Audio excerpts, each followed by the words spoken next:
নবনীরদনিন্দিত কান্তিধারম রসসাগর নাগর ভূপবরং। दंडवत प्रणाम। हम लोग श्रीमद् भागवतम के दूसरे स्कंद पे हैं। 10वां अध्याय चल रहा है। आज हम लोग श्लोक संख्या 29 से कंटिन्यू करेंगे, 29 से 33 तक करेंगे। 2.10 श्रीमद् भागवतम 2.10.29 33। ओके।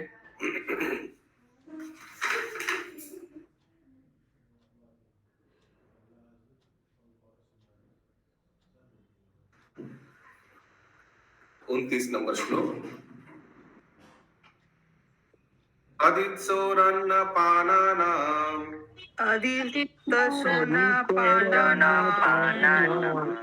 आसान कुक्षि अंत्रनादया आनन्दकुक्षि अन्त्रनादया नाद्य समुद्रश्च तयोस्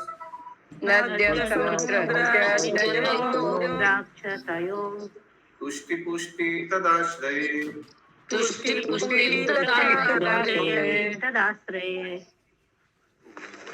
जसपाल माता जी है, शशि माता जी पढ़िए।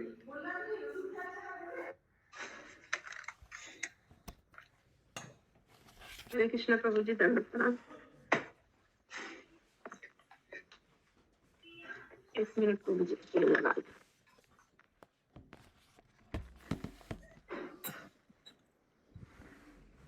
जब भोजन तथा जल लेने की इच्छा हुई तो उदर, आते तथा धमनियां प्रकट हुई। नदियां तथा समुद्र इनके पोषण तथा उपापचय के स्रोत हैं। तात्पर्य। आतों के अधिष्ठेता देव नदियां हैं और धमनियों के समुद्र हैं। उदर को भोजन तथा जल प्रदान करने से पोषण होता है और भोजन तथा जल के उपापचय से क्षय हुई शारीरिक शक्तियों की प्रतिपूर्ति होती है। अतः शारीरिक स्वास्थ्य आंतों तथा धमनियों की स्वस्थ क्रिया पर निर्भर रहता है। नदियां तथा समुद्र इन दोनों के अधिष्ठाता देव हैं और ये आंतों तथा धमनियों को स्वस्थ रखते हैं। हरे कृष्ण। इंटेस्टाइन्स और आर्टरीज। ओके, एक सेकंड।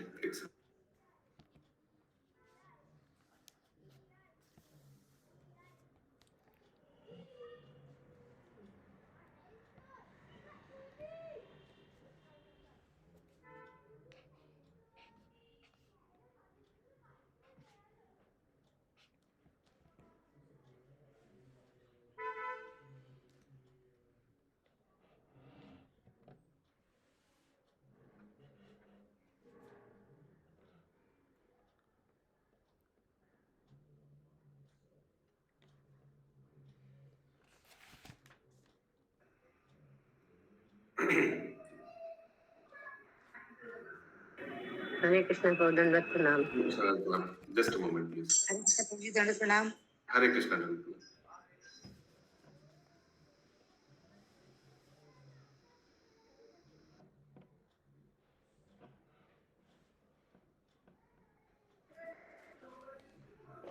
30 नंबर श्लोक। हरे कृष्णा प्रभु जी। हरे कृष्ण प्रभु जी, ये अधिष्ठा देव नदियां, what does they represent exactly? Intestine, the controlling deities of intestine are the rivers. Okay, but हमको तो कुछ देवता लाइक स्पिरिचुअल स्काई से समझ में आया था कि नहीं, हर एक चीज का एक मूर्तिमान व्यक्ति है। पहाड़ों का एक मूर्तिमान व्यक्ति है, गोवर्धन पर्वत का भी एक मूर्तिमान व्यक्ति है, वैसे नदियों का भी है।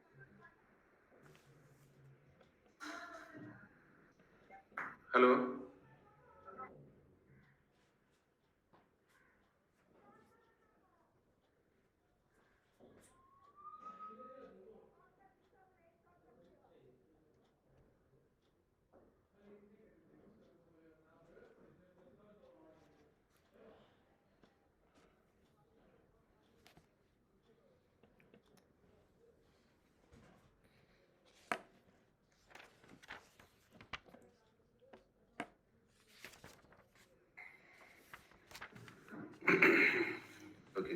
30 नंबर श्लोक। सो कविता माती, जैसे हर एक चीज का देयर इज अ मूर्तिमान व्यक्ति। सो इंटेस्टाइन्स को कौन देखभाल कर रहा है? सब नदियों का जो मूर्तिमान व्यक्ति है वही। और इंटेस्टाइन्स तो और आर्टरीज जो हार्ट के, वही हमको जितना मालूम है आर्टरीज, डॉक्टर ये सुचारू को भी माते अच्छा बता पाएंगे। ये आर्टरीज जो है वो हार्ट के आसपास, जो हार्ट में ब्लड फ्लो होता है वही आर्टरीज है। हिंदी में क्या लिखा है? आर्टरीज को क्या बोला है? इंटेस्टाइन्स। धमनिया धमनिया प्रभु वेन वेन बोलते हैं प्रभु धमनिया को। जो शरीर में वेन का है ना, जिसमें रक्त प्रवाह होता है, उसको बोला जाता है धम। ओके। 30 नंबर मूर्तिमान प्रभु जी, मूर्तिमान का मतलब पर्सोनिफाइड, इंग्लिश में पर्सोनिफाइड पर्सन रिप्रेजेंटिंग। 30 नंबर श्लोक।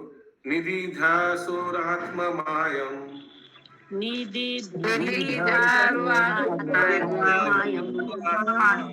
हृदयं निरभिध्यायते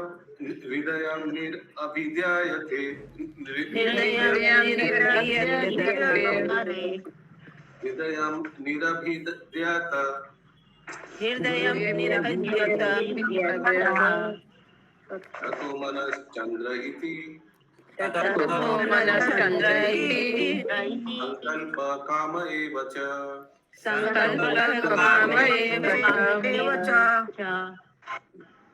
जब उन्हें अपनी शक्ति के कार्यकलापों के विषय में सोचने की इच्छा हुई तो हृदय मन का स्थान, मन, चंद्रमा, संकल्प तथा सारी इच्छा का उदय हुआ।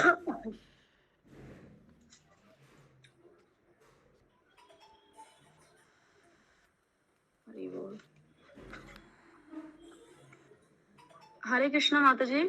बोलिए माता जी, ये मतलब ये कौन किसको बोल रहा है कि जब उन्हें अपने शक्ति के कार्यकलापों के विषय में सोचने की इच्छा हुई? मतलब किसको? मतलब और भगवान को क्या? भगवान को। हाँ, सॉरी साक्षी माता जी, एक बार फिर से पढ़िए प्लीज।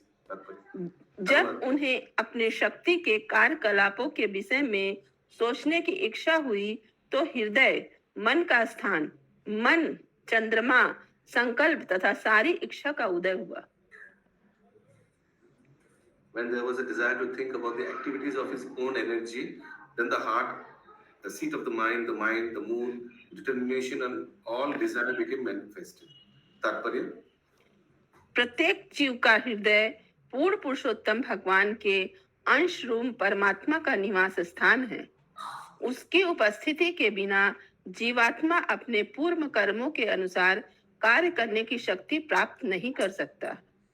जीवात्मा इस संसार में बद्ध है और अपनी अपनी प्रवृत्ति के अनुसार इस सृष्टि में प्रकट होते हैं और इनमें से प्रत्येक को परमात्मा के निर्देशन के अंतर्गत भौतिक शक्ति द्वारा आवश्यक भौतिक शरीर प्राप्त होता है। एक सेकंड बात। Without his presence, the living entity cannot get into the working energy according to his past deeds. Okay. The living entities who are conditioned in the material world are manifested in the creation in terms of respective inclination inherent in them. And the requisite material body is offered to each and every one of them by the material energy under the direct direction of the super soul. समझ में आ रहा है सबको? तो वैसे शरीर मिलता है जैसे लोगों का टेंडेंसी है, प्रवृत्ति है, और परमात्मा सैंक्शन कर देता है। ओके, परमात्मा का एक्टिविटीज आप लोग को याद है वो श्लोक?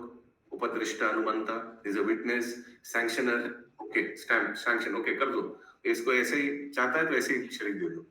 आगे इसकी व्याख्या भगवत गीता 9.10 में की गई है। अतः जब परमात्मा बद्ध जीव के हृदय में स्थित हो जाता है। हरे कृष्ण प्रभु जी। हाँ जी प्रभु जी, थोड़ा अपने भाषा में थोड़ा इजी में समझा दीजिए ना ऊपर वाला। ये तो मैंने बताया अभी just. The living entities who are conditioned in the material world are manifested in the creation in terms of respective inclination inherent in them. जैसे लोगों का inclination, जिस चीज का प्रति टेंडेंसी है, कोई आसुरिक व्यक्ति है, कोई शांत व्यक्ति है, कोई पुण्यवान व्यक्ति है, जैसे जैसा उनका वृत्ति है, टेंडेंसी है, हर एक हम लोग सब अलग अलग टेंडेंसी है ना, किसी का ये चीज में ज्यादा मन लगता है तो फिर वैसे शरीर दे देता है। और सैंक्शन कौन करता है? परमात्मा। यही बताया जा रहा है आगे। ये भागवत गीता में बताया गया है 9.10। हरे कृष्ण प्रभु जी। हरे ये कृष्ण। हृदय मन का स्थान और मन अलग अलग है अनुवाद में जो लिखा है। हाँ, एक बार तात्पर्य पढ़ लेते हैं, एक बार फिर देखते हैं कुछ प्रभुपाद जी आगे। Okay okay okay. अतः जब परमात्मा बद्ध जीव के हृदय में स्थित हो जाता है तो बद्ध जीव में मन उत्पन्न होता है और वह ये उत्तर सुषमा माता जी अभी उत्तर दे दिया प्रभुपाद ने, फिर से पढ़िए ये लाइन शशि माता जी। अतः जब परमात्मा बद्ध जीव के हृदय में स्थित हो जाता है तो बद्ध जीव में मन उत्पन्न होता है। उसीलिए अनुवाद में क्या लिखा है? हृदय हृदय मन का स्थान, ब्रैकेट में मन का स्थान दिया, फिर मन अलग है। हाँ, तो हृदय और मन तो अलग होता ही है। ओके हृदय हार्ट हो गया और मन से जो सोचा जाता है। ओके माता जी।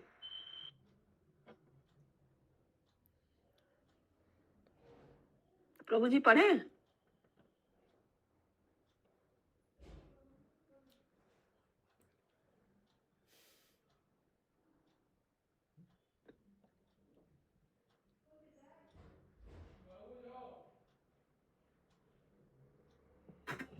हरे कृष्ण माता जी। जैसे अभी आपने पढ़ा ना कि जब परमात्मा बद्ध जीव के हृदय में स्थित हो जाते हैं तब बद्ध जीव में मन उत्पन्न होता है। मतलब परमात्मा उनके अंदर वास करते हैं तभी मन उत्पन्न होता है। हाँ, लिखा हुआ है। बिना परमात्मा का अंश आएगा, भगवान का अंश आएगा परमात्मा रूप में, तभी तो प्राण आता है, तभी मन होता है। प्रभु जी तो आगे बताएंगे। Yes, continue. और वह अपने कार्य के प्रति उसी प्रकार सचेष्ट होता है जिस प्रकार नींद से जगने पर मनुष्य को अपने कार्य का भान होता है। अतः जीवात्मा में भौतिक मन तभी उत्पन्न होता है जब परमात्मा हृदय में बसता है। इसके बाद मन, इसका अधिष्ठाता देव चंद्रमा तथा और फिर मन के कार्य सोचना, अनुभव करना तथा इच्छा करना उत्पन्न होता है। मन के कार्य एक सेकंड।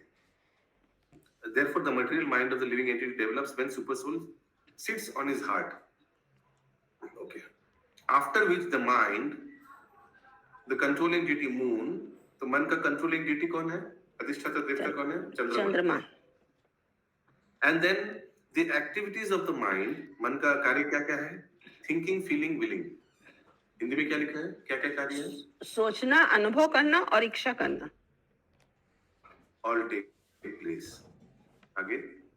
मन के कार्य हृदय के प्रकट हुए बिना प्रारंभ नहीं हो सकता और हृदय तभी प्रकट होता है जब भगवान भौतिक सृष्टि के कार्यकलाप देखने की इच्छा करते हैं। अभी अनुवाद पढ़िए एक बार।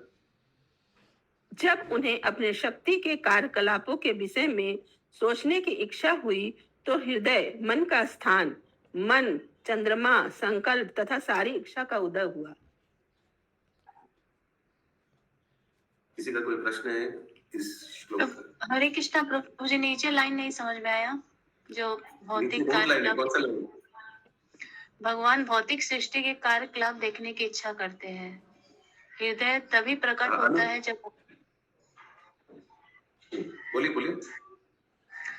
हृदय तभी प्रकट होता है जब भगवान भौतिक सृष्टि के कार्यकलाप देखने की इच्छा करते हैं। तो भगवान भौतिक सृष्टि के कार्यकलाप देखने की इच्छा कैसे, मतलब नहीं समझ में आ रहा। करता है कैसे करता है, बस करता है। तो अभी सृष्टि करना है तो एक एक चीज हो रहा है सीक्वेंस में। मेरे मूल उद्देश्य है जीवों को यहाँ भेजना शुद्धिकरण के लिए। तो एक एक करके विराट पुरुष का इच्छा हो रहा है और एक एक करके जो जीव है, तटस्थ शक्ति है, उसका एक एक चीज मैनिफेस्ट हो रहा है।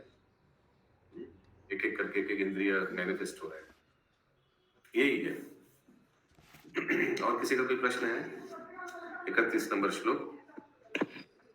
ये सुखदेव गोस्वामी बोल रहे हैं। प्रभु जी ने सौनक आदि ऋषि लोग से कथा सुना रहे हैं। ये सुखदेव गोस्वामी उनका उवाचा, पहला वाला श्लोक जी। पहला वाला श्लोक किसको कंठस्थ हुआ है? क्या क्या पहले वाला श्लोक क्या है इसका? ये सुषमा माता जी बताइए। अत्र सर्गो विसर्गस्य स्थानम पोषणम मूर्तया मनवंतर ईशानो कथा निरोध मुक्त आश्रय। निरोध मुक्ति। ये चंदा माता जी बोलिए पहला वाला श्लोक। अतसर्गो विसर्गश्च स्थानं पोषणमूतया मनमंतर अनुरेकेशा निरोध मुक्ति मनमंतर ईशानु कथा निरोध मुक्ति आश्रय। प्रभु जी थोड़ा अटक रहे हैं। इंद्रावती माता जी। अत्र सर्गो विसर्गोश्च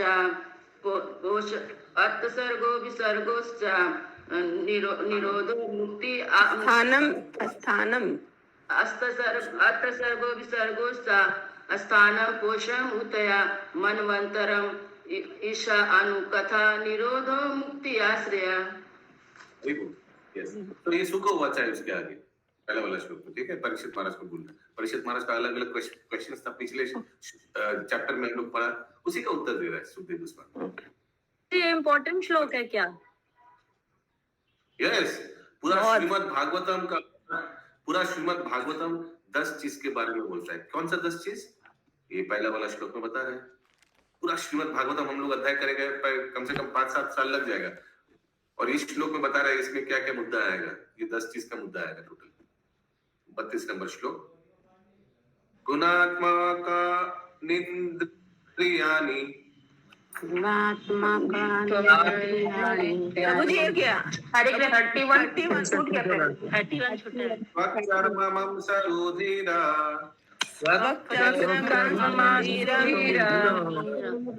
मेदो मजस्तिथा तव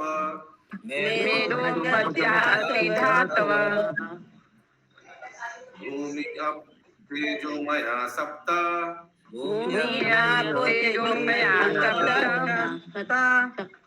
प्राणो व्योमं वायुः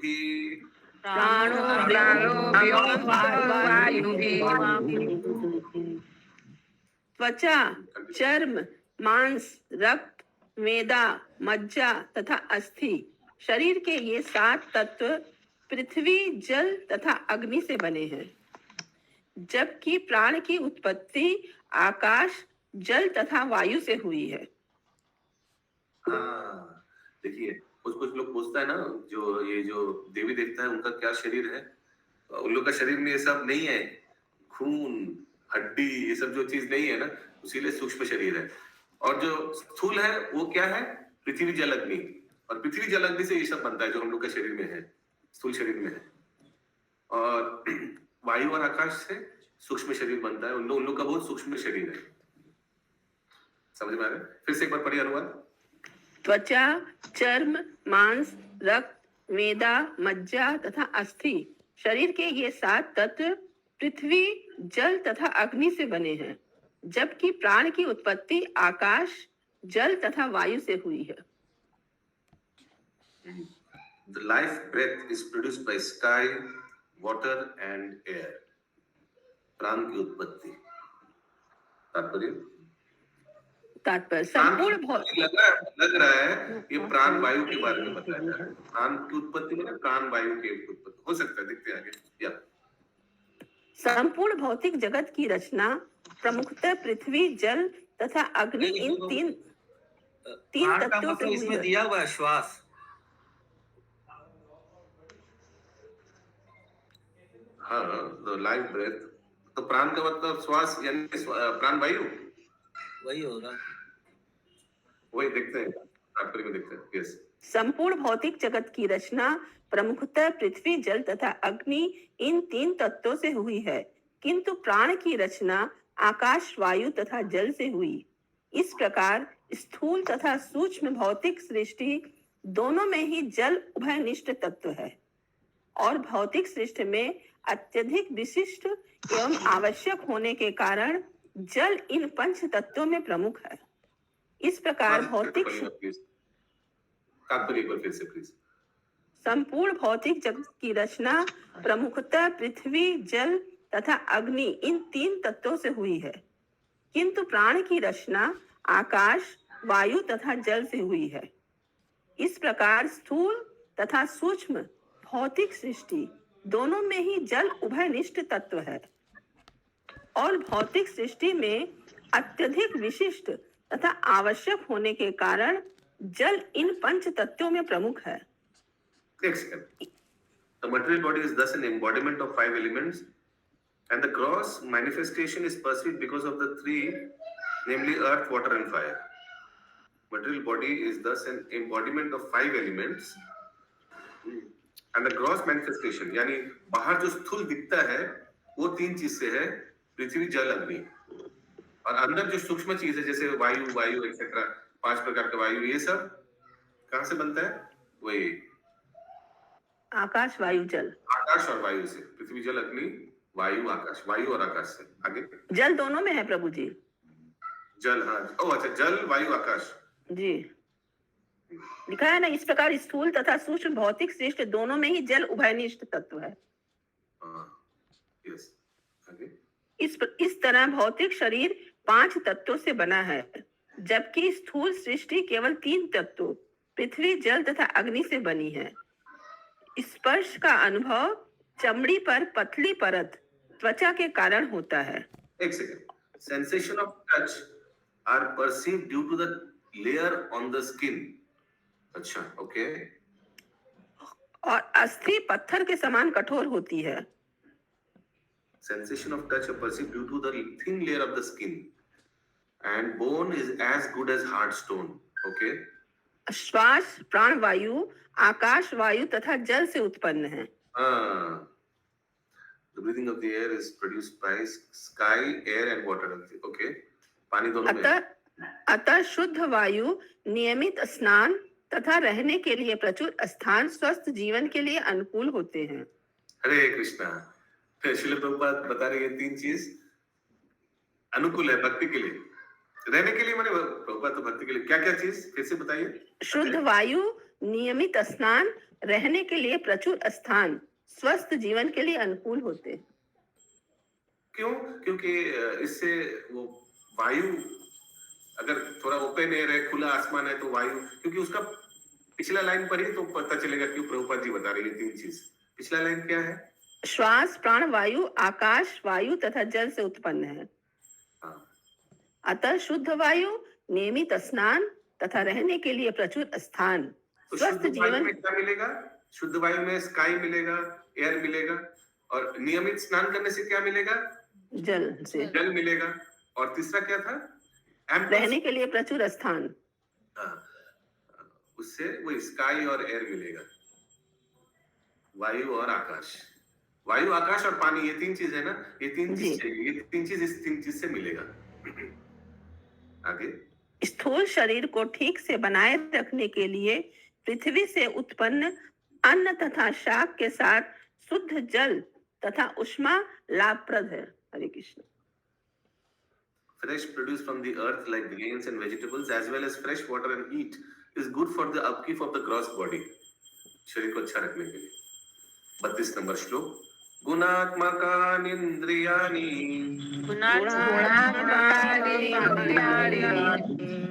भूतादि प्रभव गुणा मन सर्व विकारात्मा बुद्धि विज्ञान रूपिणी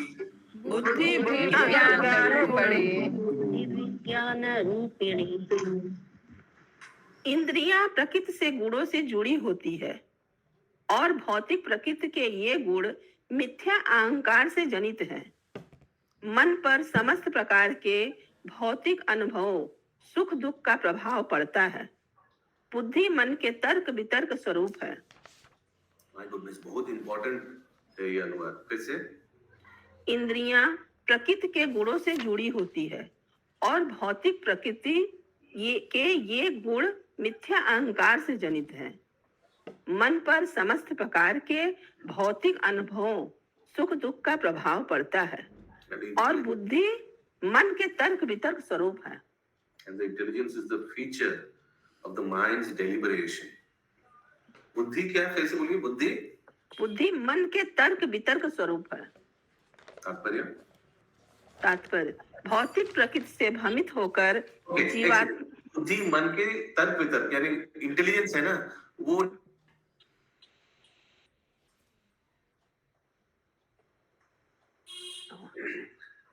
करना चाहिए नहीं करना चाहिए, इंटेलिजेंस यूज करते ना हम लोग। तात्पर्य भौतिक प्रकृति से भ्रमित होकर जीवात्मा मिथ्या अहंकार करता है।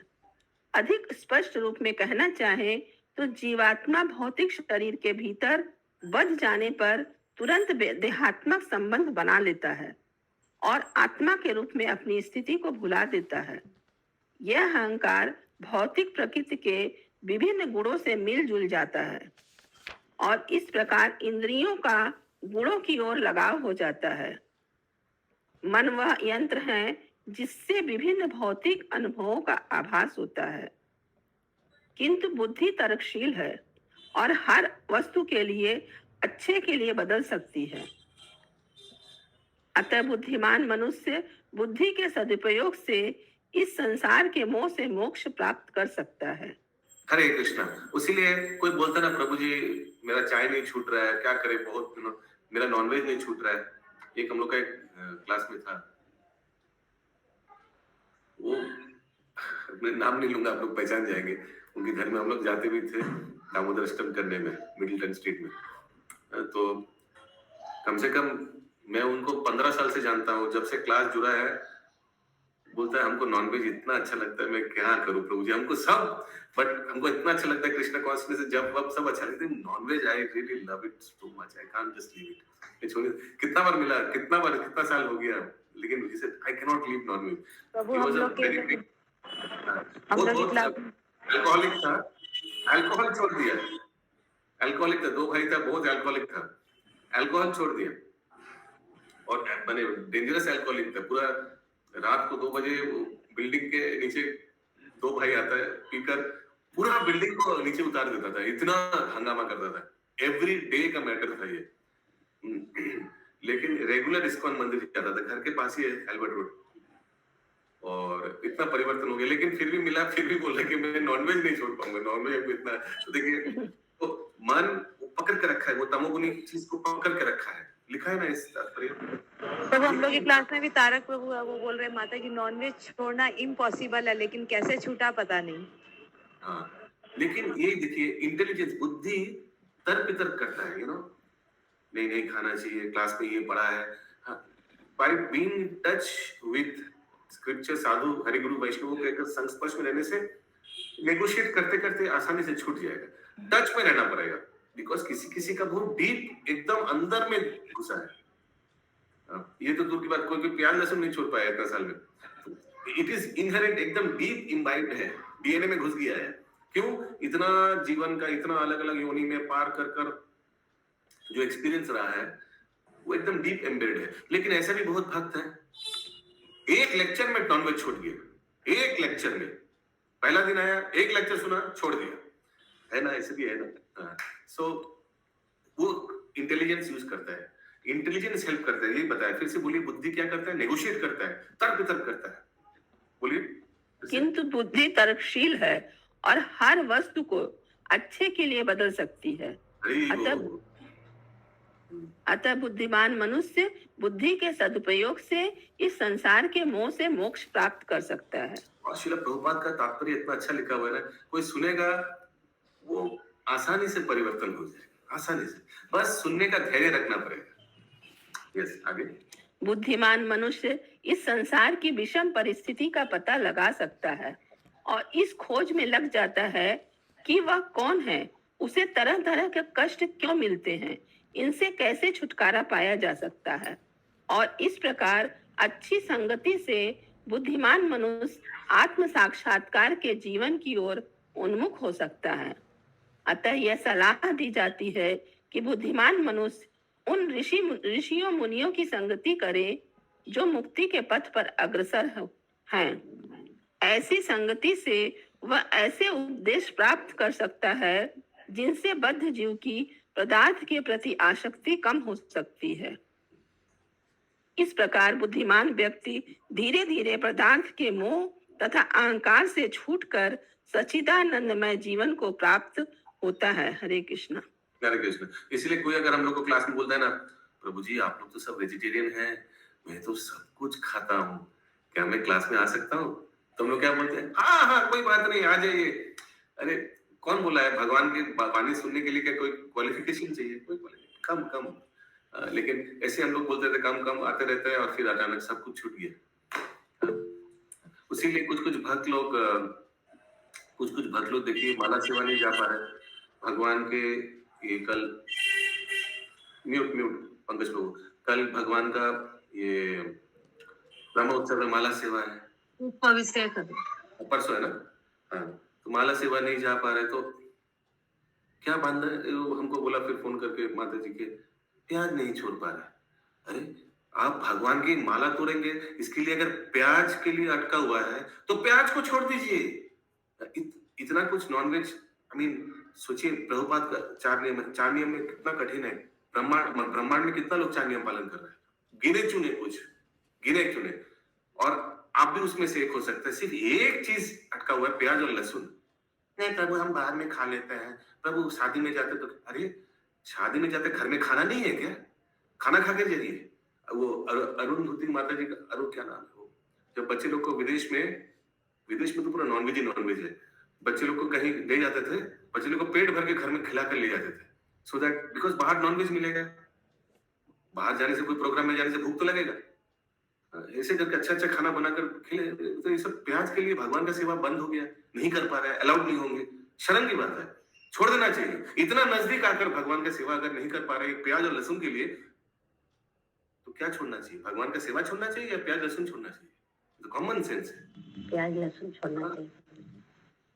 Yes, I mean, so close to service of Lord, but just because of these 2 vegetables, vegetable भी बोलना चाहिए, vegetable का नाम में कलंक है, वो नहीं खाना चाहिए, तो छोड़ दीजिए, सिंपल इज दैट। इसमें सोचने का क्या है? इसके लिए सेवा छूट जा रहा है भगवान का। What is the big deal? Just leave it, quit. कब मौका मिलेगा फिर? सोचिए, एक तो मनुष्य शरीर मिला है और उसके उपरांत इस्कॉन में आया, प्रभुपाद का तात्पर्य पढ़ा है। मैंने हम लोग अगर ऐसे ही करते रहे तो प्रभुपाद जी को हम लोग बहुत जल्दी साक्षात दर्शन कर पाएंगे। Just we are in the living on the edge, finishing touch बाकी हम लोग के लिए, किसी के लिए कुछ 10, 20 साल, 30 साल, बस दैट्स इट। इतना नजदीक आकर इतना छोटा चीज के लिए छूट ना जाए बड़ा चीज।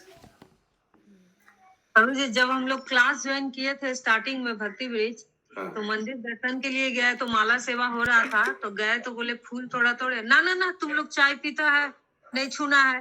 मन को बहुत लगा कि थोड़ा सा चाय पीते उसके लिए चाय उसके लिए चाय छोड़ दिया ना, फिर सब छूट गया फिर, सब अरे वो उसीलिए जो लोग प्याज लहसुन के लिए नहीं जा पा रहे हैं, अभी प्रतिज्ञा लीजिए कि और जिंदगी में कभी प्याज लहसुन नहीं खाएंगे। और परसों प्रभु जी कुछ छूटा नहीं, बहुत कुछ मिला हम लोग को। हाँ वो तो है। हाँ अभी प्रतिज्ञा लीजिए, इस क्लास में जस्ट मनी मन में बोलना नहीं पड़ेगा, मनी मन में प्रतिज्ञा लीजिए और कल चले जाइए भगवान गोविंद जी का सेवा में, बस सीधा प्रतिज्ञा प्रण ले लीजिए, नहीं खाएंगे जिंदगी में कभी, बस हो गया। 4 नियम, फिर आप भी 4 नियम में वाला में आ जाएंगे, फिर आपको भी बोलेंगे कि भी 4 नियम पालन करता है। 16 माला तो होता ही है, 4 नियम में करता है, फिर you are the 4 legs and 16 rounders, वो कैटेगरी में आ जाएंगे। भगवान तो सेवा देने के लिए कितना अपॉर्चुनिटी दे रहा है, इतना उत्साह, इतना अपॉर्चुनिटी, बस जीवों को लेने का ही कमी है। तात्पर्य हो गया प्रभु जी, ये वाला श्लोका होगा 33 नंबर हो गया ना, पूरा अनुवाद तात्पर्य हो गया। हाँ जी प्रभु जी। 24 नंबर श्लोक, और 33 तक था ना। एक सेकंड, आज तो वो है ड्रामा है जी प्रभु जी। कितना नंबर तक था? 33 तक था। ग्रंथराज श्रीमद् भागवतम की जय, श्रील प्रभुपाद की जय। तो अभी तो प्रभु जी 33 हुआ नहीं, एकादशी ड्रामा होगा। 33 करिए प्रभु जी। 33 हो क्या बोला तो? नहीं प्रभु जी 33 नहीं होगा। प्रभु जी 32 हुआ है, 32 हुआ है। ओके ये 33 श्लोका होगा।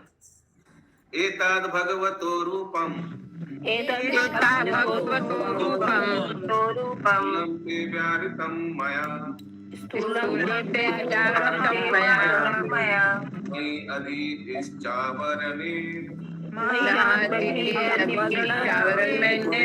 हस्ताभिर्बहिरवृतम्